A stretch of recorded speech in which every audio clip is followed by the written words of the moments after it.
आसमान से लेकर जमीन तक पाकिस्तान में आंधी और तूफान की वजह से आफत ही आफत दिखाई दे रही है।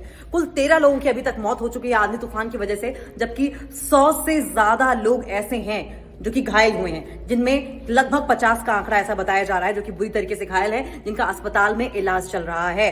पाकिस्तान में भारी तबाही हुई है और इस तबाही के चलते आपको बताएं, जिस तरीके से मौसम लगातार बदल रहा है, मौसम की वजह से 22 ऐसी फ्लाइट्स हैं जिन्हें रद्द कर दिया गया है और लगभग 50 फ्लाइट्स ऐसी हैं जिन्हें डाइवर्ट किया गया है। और ऐसे में न जाने कितने ही घर तबाह हो गए हैं। बताया ये भी जा रहा है कि बिजली के खंभे गिरे हैं, पेड़ पौधों के गिरने की वजह से, बड़े बड़े पेड़ों के गिरने की वजह से सड़कों को नुकसान हुआ है, कई गाड़ियां क्षतिग्रस्त हुई हैं। और ऐसी तस्वीर भी सामने आई थी पाकिस्तान की लाहौर से कराची जा रही एक फ्लाइट की, जिसमें हेवी टर्बुलेंस की वजह से लोग चीखते चिल्लाते, दुआएं पढ़ते हुए, अपनी जान की खैर मांगते हुए नजर आ रहे थे।